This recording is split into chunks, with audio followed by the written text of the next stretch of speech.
Hello friends, welcome to our channel continue study. Friend, आज हम लोग बिहार शिक्षक भर्ती 2023 के लिए भारतीय राष्ट्रीय आंदोलन से 20 महत्वपूर्ण प्रश्नों को देखने वाले हैं, जो आपके एग्जाम के लिए बहुत ही महत्वपूर्ण होने वाली है। यह इतिहास विषय का पार्ट ए है। इसके बाद हम लोग इसका पार्ट 2 और 3 करके भी आगे भी देखते रहेंगे, और फिर से ज्योग्राफी, साइंस और अन्य जो महत्वपूर्ण सब्जेक्ट हैं उसके भी वीडियो हम लोग इस चैनल पे देखेंगे। तो अगर आप हमारे चैनल पर नए हैं या आपने अभी तक हमारे चैनल को सब्सक्राइब नहीं किया है, तो ऐसे ही 7वां चरण से संबंधित महत्वपूर्ण वीडियो पाने के लिए हमारे चैनल को ज़रूर सब्सक्राइब करें। तो चलिए आज हम लोग इस इतिहास के सीरीज़ का पहला प्रश्न देखते हैं। पहला प्रश्न बोल रहा है, भारतीय राष्ट्रीय कांग्रेस के 1922 में आयोजित गया अधिवेशन के अध्यक्ष कौन थे?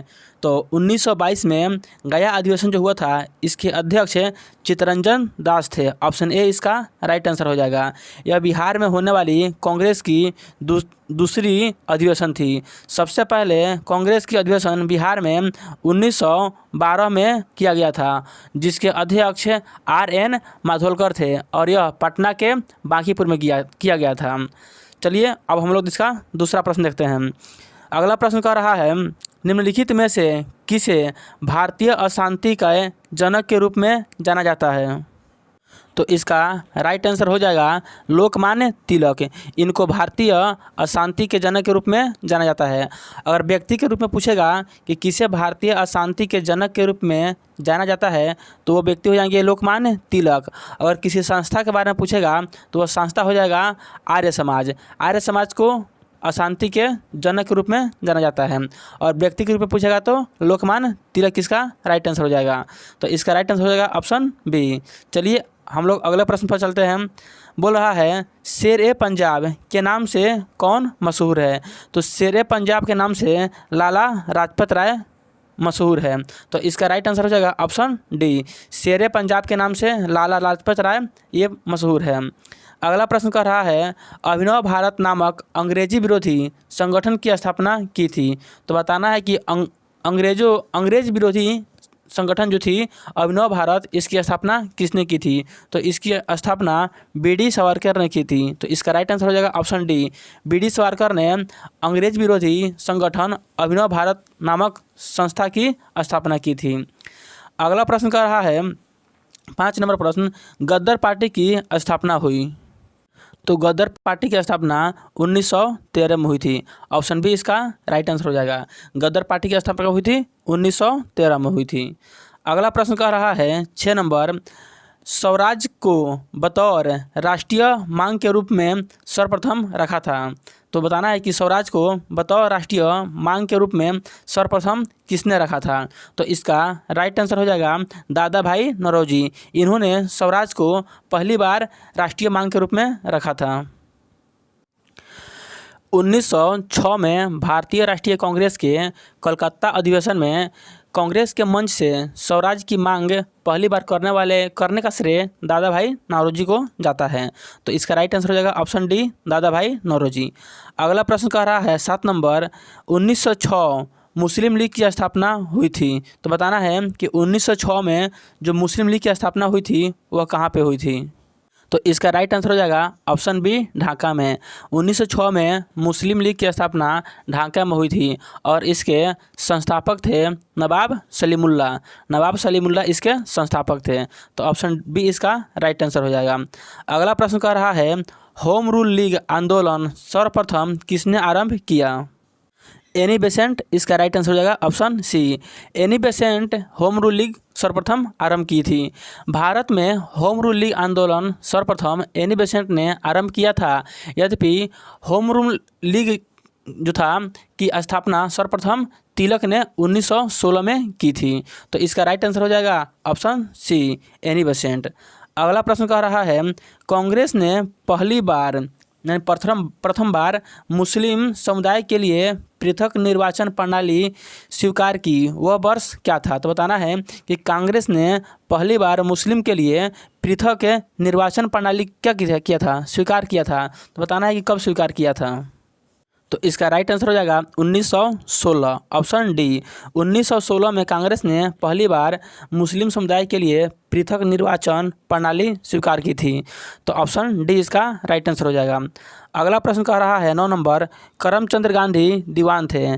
तो इसका बताना है कि करमचंद गांधी कहाँ के दीवान थे। तो पहला दिया है पोरबंदर, 2 में दिया है बीकानेर, 3 में दिया है राजकोट। तो इसका राइट आंसर हो जाएगा उपर्युक्त सभी राज्यों के, ऑप्शन डी इसका राइट आंसर हो जाएगा।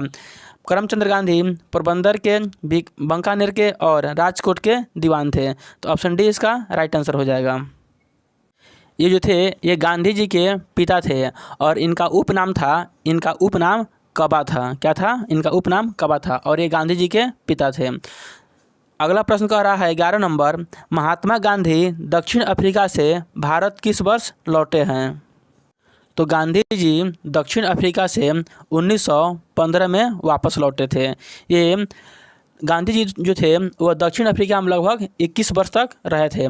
गांधी जी ने 24 वर्ष की उम्र में यानी 1893 में 24 वर्ष की उम्र में 1893 में एक गुजराती व्यापारी जो थे जिनका नाम था दादा अब्दुल्ला, इन्हीं के मुकादमा लड़ने के लिए दक्षिण अफ्रीका के डरबन में गए थे और वे जनवरी 1915 में भारत लौटे थे। वे 9 जनवरी को भारत लौटे थे, 9 जनवरी 1915 को भारत लौटे थे। इसीलिए 9 जनवरी को विश्व प्रवासी दिवस मनाया जाता है। 9 जनवरी को विश्व नहीं बल्कि भारतीय प्रवासी दिवस मनाया जाता है।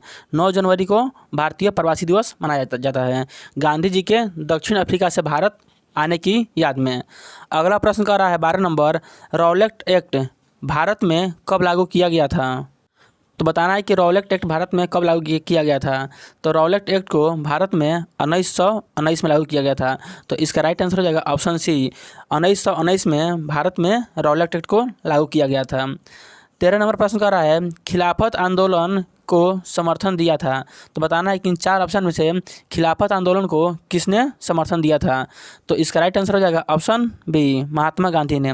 महात्मा गांधी ने खिलाफत आंदोलन को समर्थन दिया था और खिलाफत आंदोलन भारतीय राष्ट्रीय आंदोलन के लिए बहुत ही महत्वपूर्ण स्थान रखता था। अगला प्रश्न कर रहा है, चौरा चौरी किस जनपद में स्थित है। तो जो चौरा चौरी है यह उत्तर प्रदेश के गोरखपुर जनपद में स्थित है। तो ऑप्शन ए इसका राइट आंसर हो जाएगा। अगला प्रश्न है 15 नंबर प्रश्न कर रहा है, निम्नांकित में किसका सुमेल नहीं है। तो बताना है कि 4 ऑप्शन है और इसका काल के साथ दिया हुआ है। तो बताना है इसमें से कौन सुमेल नहीं है।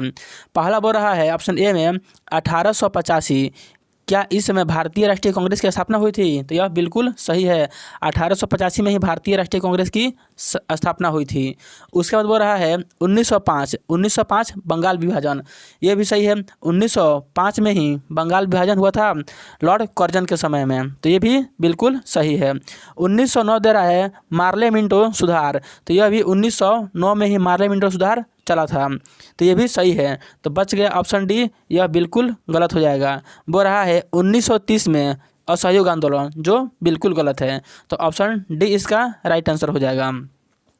अगला प्रश्न कर रहा है 1923 में स्वराज पार्टी का गठन किसने किया था। तो जो स्वराज पार्टी था इसका गठन किसने किया था 1923 में।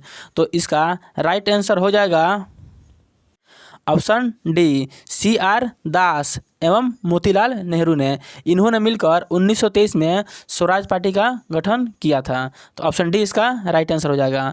अगला प्रश्न कर रहा है, भारतीयों ने साइमन कमीशन का बहिष्कार किया था क्योंकि। तो बताना है कि भारतीयों ने साइमन कमीशन का बहिष्कार क्यों किया था। तो इसका सही उत्तर हो जाएगा ऑप्शन डी, क्योंकि इसका कोई भी सदस्य भारतीय नहीं था। साइमन कमीशन का कोई भी सदस्य भारतीय नहीं था, इसीलिए भारतीयों ने इसका बहिष्कार किया था। तो ऑप्शन डी इसका राइट आंसर हो जाएगा। 18 नंबर प्रश्न कर रहा है, निम्न में से कौन सा गोलमेज सम्मेलन 1932 में हुआ था। तो बताना है कि इनमें से 1932 में कौन सा गोलमेज सम्मेलन हुआ था। तो तीसरा गोलमेज सम्मेलन था वह 1932 में हुआ था। तो इसको याद रखना है। दूसरा गोलमेज सम्मेलन, इसमें महात्मा गांधी जी शामिल हुए थे और तीनों गोलमेज सम्मेलन में भाग लेने वाले डॉक्टर भीमराव अंबेडकर थे। ये भी आपको याद रखना है, ये कुछ एक्स्ट्रा फैक्ट्स हो गया। आगे बढ़ रहा है 1937 के चुनाव में कांग्रेस द्वारा बहुमत प्राप्त प्रांतों की संख्या है। तो जो 1937 में चुनाव हुआ था उसमें कांग्रेस द्वारा बहुमत प्राप्त प्रांतों की संख्या बताना है। तो कांग्रेस द्वारा बहुमत प्राप्त प्रांतों की संख्या 5 थी। तो ऑप्शन डी इसका राइट आंसर हो जाएगा। और आज के इस सेशन का अंतिम प्रश्न बोल रहा है All India State People's Conference का गठन कब हुआ था। तो बताना है कि All India State People Conference का गठन कब हुआ था। ऑप्शन डी इसका राइट आंसर हो जाएगा 1927 में। 1927 में All India State People Conference का गठन हुआ था।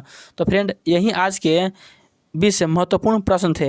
ये वीडियो आपको कैसा लगा कमेंट करके ज़रूर बताइएगा।